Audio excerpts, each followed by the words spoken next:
El tema de superando el abismo cultural. Cuando nosotros vamos a las escrituras, una de las primeras cosas que notamos es lo distinto que es el mundo de las escrituras del nuestro. Quisiera compartirles mi pantalla.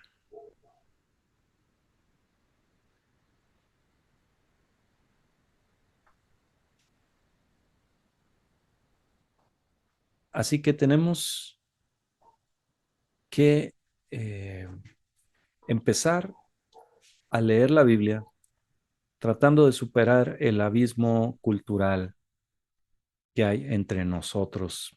Realmente la vida de los personajes bíblicos, aún los más cercanos a nosotros, en tiempos de Jesús, pues estamos hablando de 2000 años de diferencia, nada despreciable. Simplemente mis hijos hacen burla de mí porque no utilizo el celular como ellos lo hacen, y apenas son unos años de diferencia. ¿Te imaginas lo que ha cambiado el mundo en estos 2000 años? Obviamente, el cambio parece ser que está en una curva exponencial, acelerándose en menos tiempo. Aún así, es notable el cambio, el abismo que encontramos, y el que no quiere verlo, pues se va a enfrentar con muy serios problemas cuando trate de leer e interpretar la Biblia. Por ejemplo, quisiera preguntarles, cuando dice Romanos 16, salúdense los unos a los otros con un beso santo, ¿es eso un mandato temporal o es un mandato permanente? ¿Qué piensan ustedes?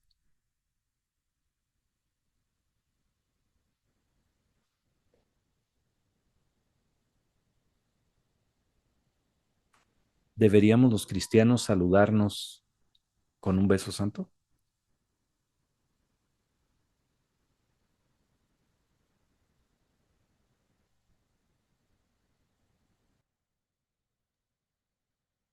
Buenas noches, ¿qué tal, señor Gerardo?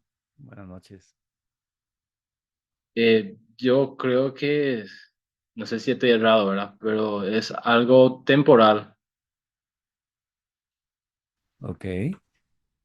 David, ¿tú compartes esa opinión?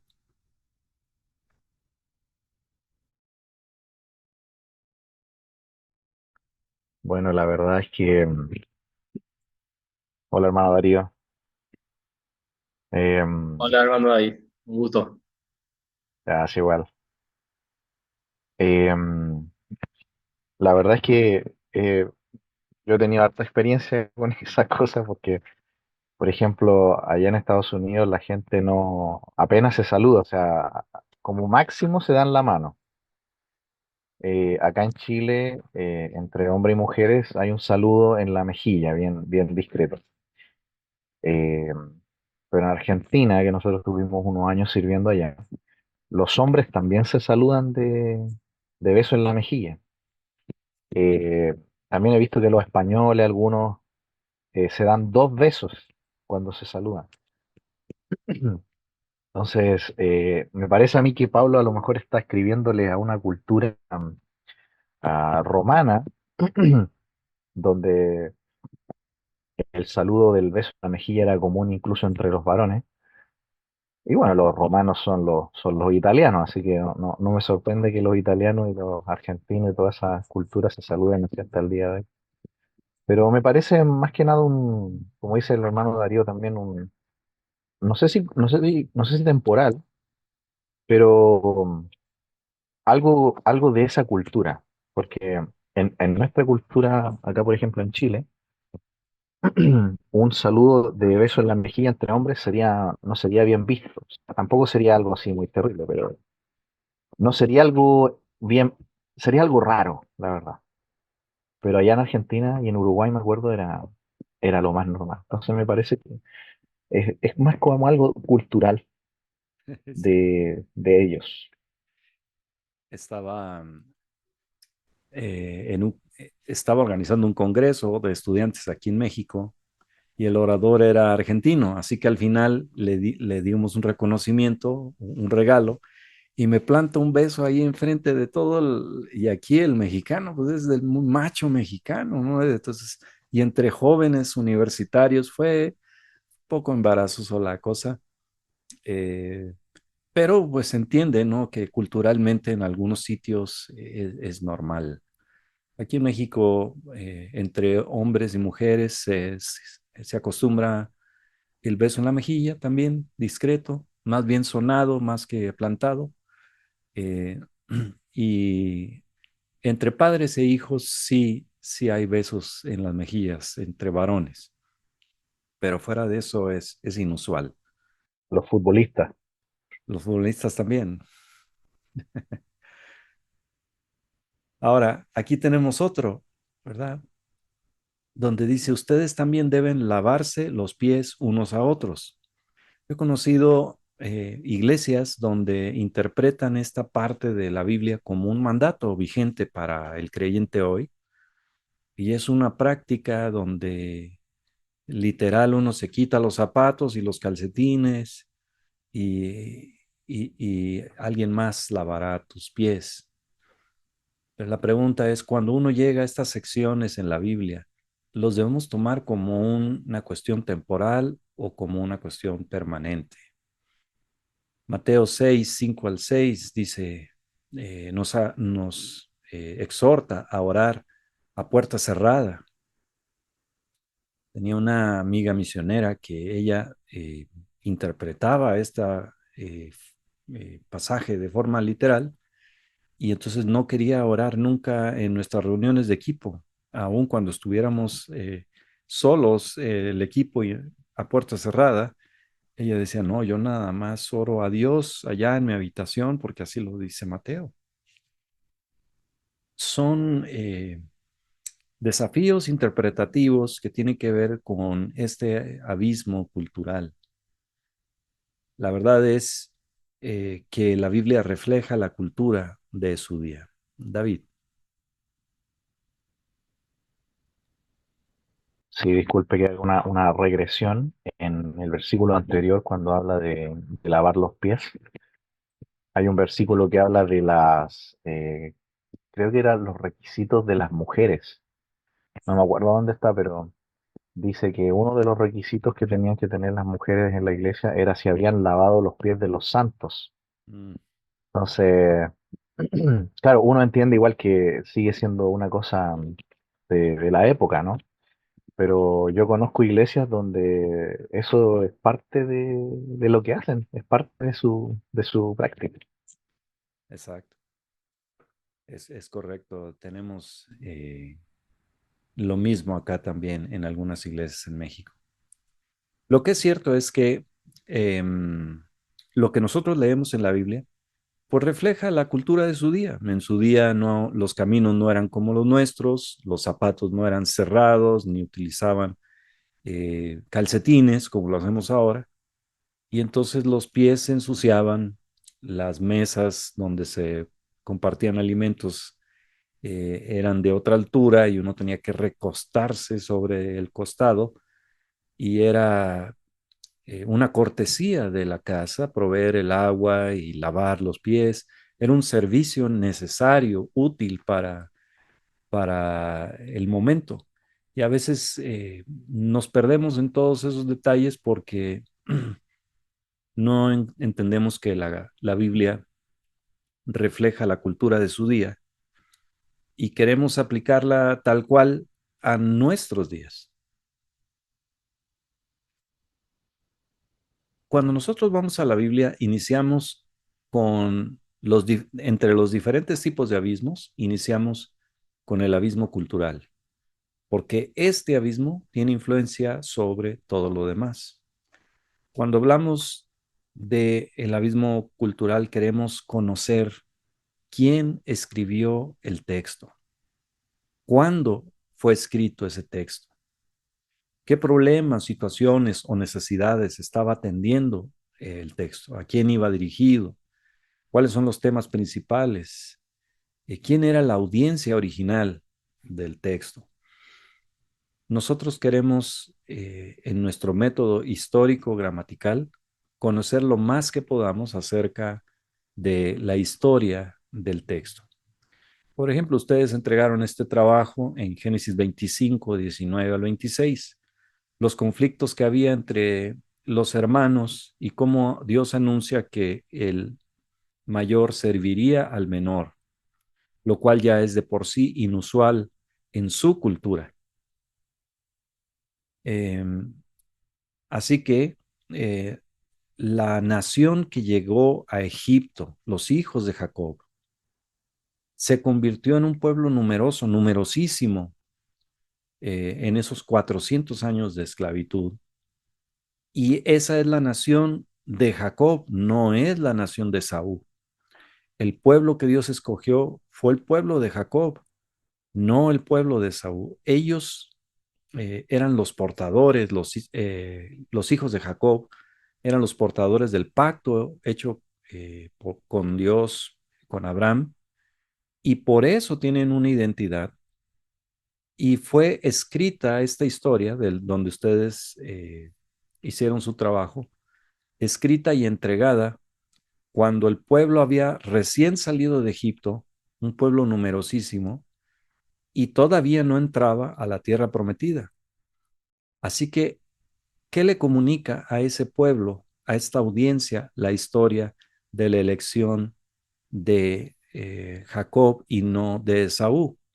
Pues lo que le iba a decir es que ellos eran el pueblo escogido, que había un propósito en la esclavitud y que debían de tomar aliento porque Dios estaba con ellos, Dios lo había anunciado, y ahora que estaban a punto de pelear algo que nunca habían hecho para conquistar la tierra que Dios les quería dar, debían de confiar en las promesas y el pacto que viene desde Abraham y se transmitió a través de Isaac y de Jacob.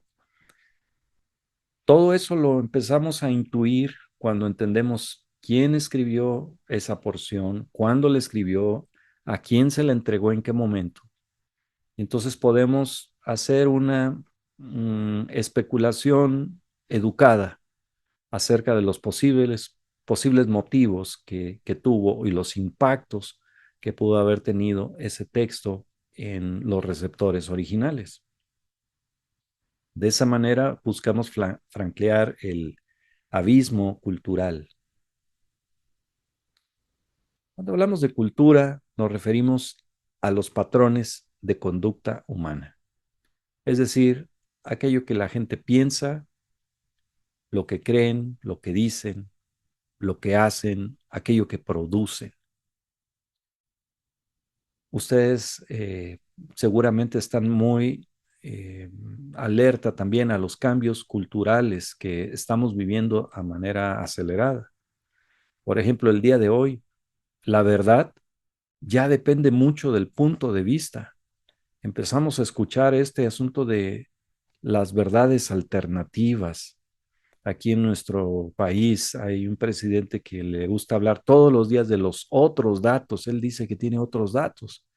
Cuando lo cuestiona la prensa, dice, no, no, yo tengo otros datos, eso no es cierto, eso no es así.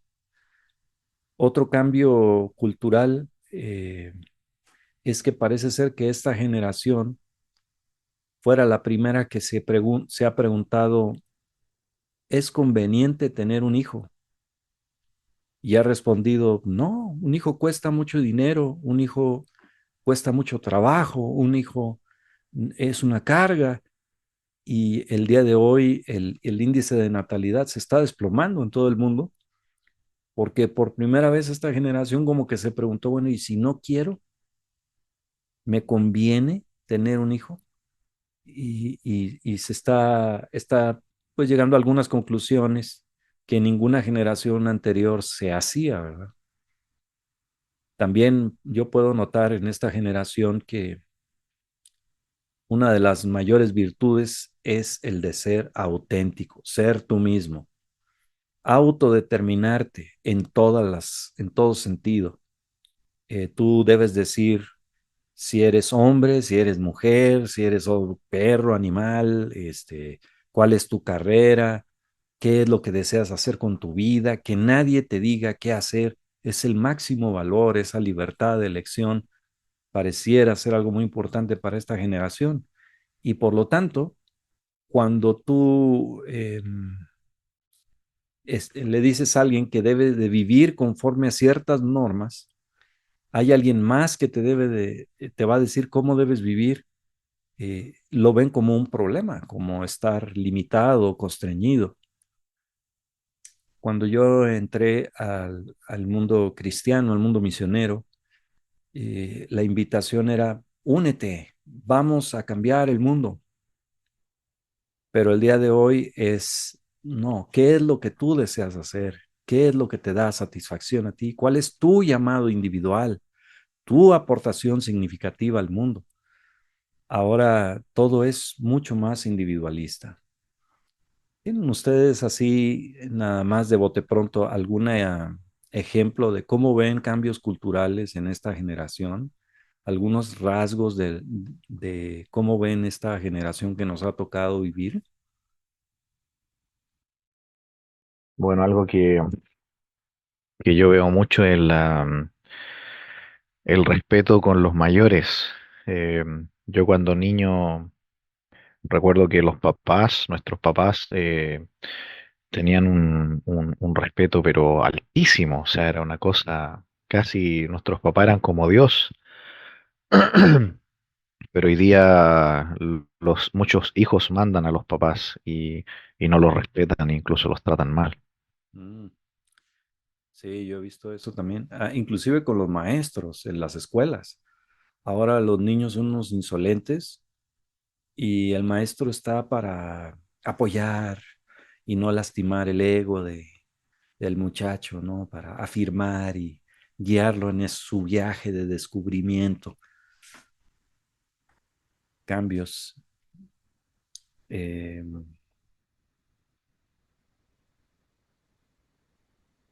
Aquí, por ejemplo, hablando de cultura, a veces les comparto esta idea para los que no son de aquí de México. Les digo, ¿conoces el paste? El paste es un platillo tradicional que se elabora en el municipio de Mineral del Monte y Pachuca, en Hidalgo, en México. La historia narra que fueron los mineros que llegaron de Cornwall, Inglaterra, a laborar en las minas de Hidalgo en el siglo XIX, quienes introdujeron este Cornish pasty o el paste córnico, el cual ha tenido diversas modificaciones hasta llegar a lo que ahora se conoce en Pachuca y Mineral del Monte como el paste. Aquí tengo una foto. El paste parece esta empanadita, la he visto en algunos otros lados, eh, pero lo más típico del paste es que viene, espero que ya hayan cenado porque si no les va a dar hambre, viene relleno de carne de res con papitas y chile jalapeño, pero es una tecnología, es una comida que le bajaban a los mineros donde estaban trabajando con muy poca luz y con las manos sucias, no tenían agua para lavarse las manos. Entonces, cuando llegaba la hora de la comida, lo agarraban de la costilla, es decir, de esta parte donde está el dobladillo, y entonces uno lo muerde hasta que llega a los nudillos y aún en la oscuridad tú tienes una comida completa, proteína y toda la cuestión. Así que eh, me parece a mí muy interesante que el paste te habla de la necesidad del minero y cómo ellos encontraron un tipo de alimento sustentable que les ayudaba a hacer su trabajo. Así que la cultura, pues la generamos con nuestras ideas, con las cosas que decimos, con los objetos y tecnologías que desarrollamos. Eh, Piensen en la Biblia. No vamos a hacer parejas porque somos tres. Este, pero si me pueden decir así nada más pensando en la Biblia, en alguna parte de la Biblia, ¿dónde puedes ver un ejemplo de algo que es diferente de nuestra cultura? Alguna cosa que digas, eso no pasa así ahora.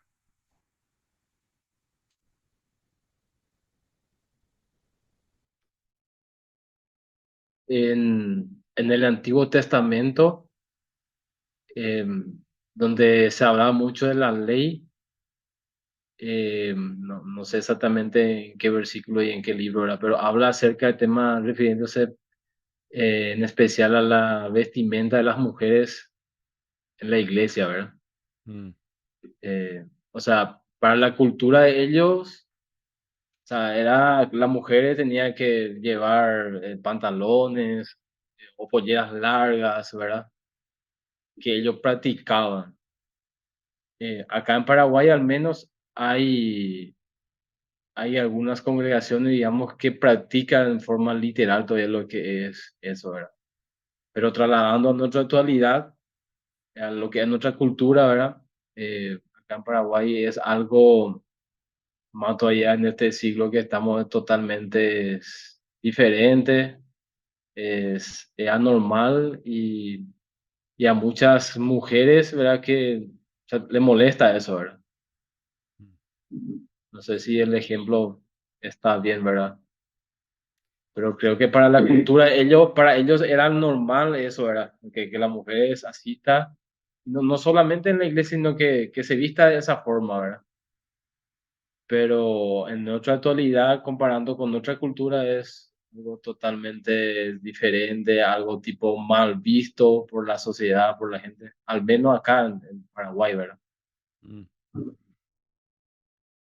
Gracias, Darío. Quizá otra cosa que uno puede ver es el tema del vino, del alcohol. Como que uno lee la Biblia y ve que es parte de la cultura hebrea, el vino dulce, suave y el vino fuerte también. Pero en mucha de la cultura, por lo menos cristiana que yo he conocido, el vino siempre es malo, o sea, es algo inaceptable. Eh, una vez fui a una iglesia donde hicieron la cena del Señor con un vino de verdad, así estaba, era añejo y fuerte. Eh, y en otras que piensan de la manera distinta, con juguitos o algo así, pero eh, ese es un tema cultural grande porque a los diáconos les dice un poco de vino, pero a los ancianos dice no dado al vino. Entonces, hay un tema de discusión, creo yo. Ujú. Sí. No sé cuántos de ustedes han llamado al sumo sacerdote para que inspeccione una mancha de hongos en su casa, ¿verdad? Pero hay cosas bien extrañas ahí en la Biblia, en el Antiguo.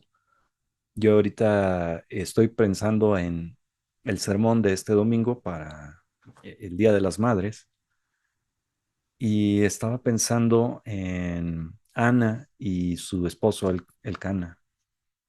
Eh, y como tenía dos mujeres y una atormentaba a la otra por el hecho de no ser capaz de concebir, o sea, la mujer tenía una carga bien fuerte acerca de la procreación sobre de ella en esos tiempos, ¿no? Y también el hecho de tener dos esposas ahí es una cosa rarísima, ¿no? Digo, porque tiene dos esposas y no es condenado abierta explícitamente en el texto. Al contrario, pintan a este hombre como un hombre justo.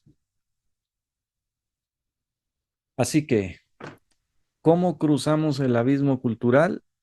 Y la respuesta es muy lentamente. Eh, esta foto son las cuevas de Qumran. Aquí es donde se encontraron documentos antiguos. Eh, para un estudio profundo del contexto cultural e histórico, debemos sumergirnos en el mundo antiguo en el que se escribió la Biblia. Esto implica estudiar la historia, la geografía, la cultura, las costumbres, las creencias religiosas de los pueblos bíblicos y de los pueblos alrededor de los pueblos bíblicos. Cuanto más se comprenda el contexto original, mejor se va a poder entender el significado de los textos. Pero esto implica estudiar la cultura, las costumbres, la política, la economía, la religión en los tiempos bíblicos, para comprender mejor el trasfondo en el que se desarrollaron los eventos y se escribieron eh, los escritos. Por eso es un estudio interdisciplinario. Debemos incorporar perspectivas como la antropología, la arqueología, la sociología, geografía, lingüística, historia, eh, historia de la hermenéutica. Es decir, lo que estoy tratando de decir es, cuando uno va a la Biblia y no entiende una parte, estás en compañía de muy buena compañía. En realidad es muy raro encontrar una persona que diga, ah, sí, este texto se resuelve así, así, así, yo me las sé todas. Y el que sigue así, y todo, cualquier parte, puedes preguntarme de los libros históricos, del Pentateuco, de los proféticos, de Apocalipsis, de cualquier lugar en la Biblia, y yo te voy a decir qué estaba pasando, en qué año se escribió, quién lo escribió, cuándo, por qué, de parte de quién. Es, eh, es lo que debemos aspirar, llegar a ser conocedores, llegar a ser personas que trazan correctamente la palabra. Pero llegar ahí lleva mucho tiempo. No es para, en una llamarada de petate, decimos aquí, no es para aquel que se levanta de la silla y se va corriendo diciendo voy a ser un experto en la Biblia. No, mijo, un experto en la Biblia después de años y años y años de estudio. Ahora, los que estamos en algún tipo de ministerio práctico tenemos esa ventaja, que muchas veces estamos obligados a enseñar y eso nos forza a estar escarbando un poco más en los textos bíblicos y vamos recuperando. Lo importante es que tengamos un conocimiento creciente y certero. No cosas de que me parece que no. Revísalo bien y una vez que tienes el dato, lo guardas. Y ahora sí, sobre ese dato construyes el siguiente. Tener un conocimiento creciente y certero de las escrituras. Aquí hay algunos recursos que nos sirven para cruzar el abismo cultural. Obviamente ustedes, algunos de ustedes están mucho más avanzados que esto por los recursos electrónicos que ya hay, pero el de usos y costumbres de la Biblia, este manual ilustrado de Packer y Tini, eh, es muy bueno. Eh, y voy a estar mencionando algún otro recurso. En esencia, estamos buscando libros que nos ayudan a adentrarnos al mundo de la Biblia. Un recurso muy bueno que se vendía hace algún tiempo, no sé si lo sigan haciendo, que para la iglesia y para las personas que están iniciando está excelente, es el de Tu Andar Diario, que es un libro de lectura devocional.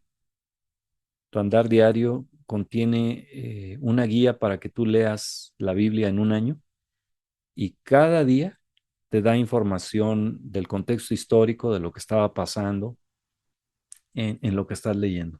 Entonces, para mí esa es la mejor manera de entrar al mundo bíblico, es leer la Biblia, pero con un asesor como Tu Andar Diario, que cada día te va dando algunas cucharaditas del contexto histórico. Aquí tenemos el Nuevo Testamento, la vida y la época de Lawrence Richard. Este también me lo han recomendado mucho. Este yo no lo conozco personalmente, pero compañeros de clases anteriores me han recomendado este libro. Eh, alrededor de $34 en pasta dura en Amazon. Si ustedes tienen un libro de que dicen este libro para el contexto histórico es el que yo recurro Me lo pueden mandar por correo o en el WhatsApp para poder revisarlo también. Solo quiero terminar hablando de algunos principios guías que provienen del libro de Zuc.